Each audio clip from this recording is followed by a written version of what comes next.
কলিয়াবৰত গৰু ভৰ্তি বলেৰো বাহনত হাইজেকৰ ঘটনা সন্দৰ্ভত দুজনক আটক। ঘটনা সংঘটিত হৈছে কলিয়াভোমোৰা দলগৰ সমীপৰ চুলুগত। তেজপুৰ দিশৰ পৰা গৰু কঢ়িয়াই অনা এখন বলেৰো বাহনত ছুইফ্ট গাড়ীত অহা এটা দুৰ্বৃত্তৰ দলে আগচি ধৰি ভয় ভাবুকি দেখুৱায়। অজ্ঞাত স্থানলৈ লৈ যায় গৰু ভৰ্তি বলেৰো বাহনখন। পিছত গৰু ভৰ্তি বলেৰো বাহনখন খালী কৰি গৰু কঢ়িয়াই অনা বাহনখন চমজাই দিয়ে লোককেইজনক। ঘটনা সম্পৰ্কে চুলুং আৰক্ষীক ভুক্তভোগী লোককেইজনে এজাহাৰ দাখিল কৰে। এজাহাৰৰ ভিত্তিত চুলুং আৰু উলুৱনি আৰক্ষীৰ যৌথ অভিযানত ৪ নং ভোৰবন্ধাৰ পৰা ৮টাকৈ গৰু উদ্ধাৰ কৰাৰ লগতে আটক কৰে ঘটনাত জড়িত দুজনকৈ যুৱকক। ধৃত দুৰ্বৃত্ত দুটা ক্ৰমে কলিয়াবৰৰ ১ নং বৰঘুলিৰ আজিবুৰ ৰহমান আৰু ভকুৱামাৰীৰ আমিনুল হক। আনহাতে যুৱকজনৰ পৰা চুৰি সংক্ৰান্তত ব্যৱহৃত ছুইফ্ট বাহন এখন আৰু আন এখন বাহন জব্দ কৰিছে আৰক্ষীয়ে। জব্দকৃত বাহন দুখনৰ নম্বৰ AS02 DC2221 আৰু AS12 AK1499। ধৃত দুই দুৰ্বৃত্তৰ ওপৰত উলনি আৰক্ষী চকীত ৰুজু হোৱা গোচৰৰ ভিত্তিত ইতিমধ্যে আৰক্ষীয়ে জেল হাজতলৈ প্ৰেৰণ কৰিছে যুৱক দুজনক। আহি আছোঁ মালকেইটা আমি ব্ৰিজখন পাৰ হ'লোঁ। ব্ৰিজ পাৰ হওঁতে বলেৰো এখন আগুৰিছে। তাৰপিছত ছুইফ্ট গাড়ীখন পিছফালে লগাইছে। লগাই কেনে আমাৰ গাড়ীৰ পৰা ডাইৰেক্ট জবৰদস্তি টানি নমাই চাবি তাবি লৈ ল'লে। 3জন মানুহে আমাৰ গাড়ীয়েদি ঘূৰাই ফুৰিছে গামোচা চকুত বান্ধি।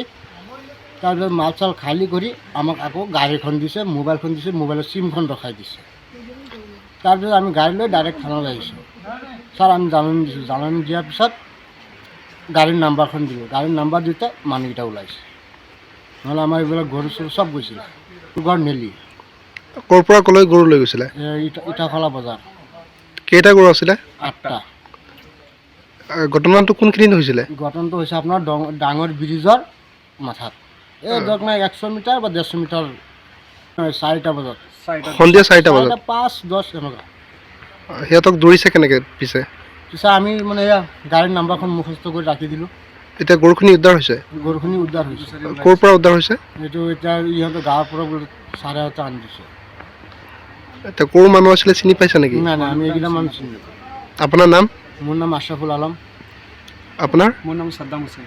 আপোনালোক দুইজন আছিলে? দুজনে আছিলে।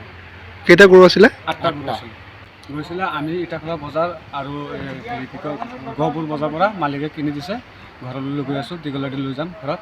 তাৰপিছত আমি যেতিয়া আহি আছোঁ, আমাৰ তেজপুৰ ব্ৰিজ ডাঙৰ ব্ৰিজখন পাৰ হওঁতে সিহঁতে বলেৰো এটা গাড়ী দি আমাৰ গাড়ীত খুন্দা লগাই দিব বিচাৰে। এনেকৈ কৰি সন্মুখত ৰখাই দিলে, পিছফালে ছুইফ্ট এটা ৰখাই দিলে।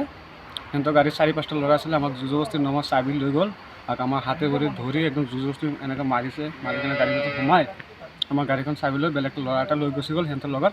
আৰু 4টা ল'ৰা আমাৰ গাড়ী কি হৈছে ভিতৰত সোমাই ছুইফ্টত গ্লাছ মাৰি আমাৰ গাঁৱৰ ভিতৰত ঘূৰাই আছে। 1-1.5 ঘণ্টা ঘূৰাইছে। ঘূৰোৱাৰ পিছত আমাৰ মোবাইল লৈ গ'ল, চিম লৈ গ'ল। কোনোবা ফোন কৰিলে ৰিচিভ কৰিব নিদিয়ে, চিমো লৈ গ'ল। তাৰপিছত আমাৰ মুকলি জেগা এটা আছিলে গাঁৱৰ ভিতৰত, আমি চিনি নাপাওঁ। তাত ৰখাই কিনে কি কৈছে তহঁতৰ চিধা যা, যদি পিছফালে চাওঁ গুলি কৰি দিম, মানে পিষ্টল দেখাই আছে। পিছত আমি কি কৰিম উপায় আমাৰ চাবিখন দিছে, গাড়ীখন লৈছোঁ। তাই গাড়ী থানাত বিচাৰি আৰক্ষী বিষয়াৰ ওচৰত আহিছোঁ। 4:30 পিছত মালকেইটা উদ্ধাৰ কৰি দিছে, বিচাৰি ওলাই দিছে। আৰু গাড়ী নম্বৰখন আমি দিলোঁ, মুখস্থ কৰি দিছিলোঁ। গোটেই ৰাতি থানাৰ পুলিচে আমি কষ্ট কৰিছে। ছাৰহঁতে বহুত সহায় কৰিছে। নহ'লে আমি যে লাইফটো মানে আমি ছেটেল কৰিব নোৱাৰিলোঁ, মৰি গ'লোঁ হয়। কমচে কম 4-5 লাখ টকা গ'লোঁ। আমি ক'ৰ পৰা ভৰি দিলোঁ? আমি ড্ৰাইভাৰ মানুহ, আমি নিজৰ গাড়ী ভাড়া চাড়া মাৰি চলোঁ, কিবা এটা ইনকাম কৰি খাই আছোঁ। এই ছাৰহঁতে আমাক গাড়ীখিনি ধৰাই নিদিলে, আমি মৰি গ'লোঁ হয়, ঠাইত মৰি গ'লোঁ। কলিয়াবৰৰ পৰা নেকিবুৰ ৰহমানৰ ৰিপৰ্ট, এনি ভাৰত 24। জুবিন গাৰ্গৰ গীতসমূহৰ ওপৰত আধাৰিত গানে কি আনে নামৰ এটা সুন্দৰ অনুষ্ঠান আপোনালোকৰ ওচৰলৈ আহি আছে অতি শীঘ্ৰে। অহা 15 আগষ্টৰ পৰা ধেমাজিৰ পৰা প্ৰথম অডিশ্যন আৰম্ভ হ'ব। আৰু সেই অডিশ্যনৰ যোগেদি বিভিন্ন কণ্ঠশিল্পীসকলে যিসকলে এই অনুষ্ঠানত যোগদান কৰিব বিচাৰে, তেওঁলোকে এই অডিশ্যনৰ যোগেদি আগবাঢ়ি আহক। আৰু জুবিন গাৰ্গৰ বহুত ভাল লগা গান আমি সদায় শুনি আহোঁ। আৰু আপোনালোকৰ যদি ভাল লগা গান থাকে, জুবিন গাৰ্গৰ আপোনালোকে গাই ভাল পায়, তেন্তে অডিশ্যনত যোগদান কৰক। মোৰ ফালৰ পৰা আন্তৰিক শুভকামনা থাকিল এই সম্পূৰ্ণ অনুষ্ঠানটোলৈ। ধন্যবাদ।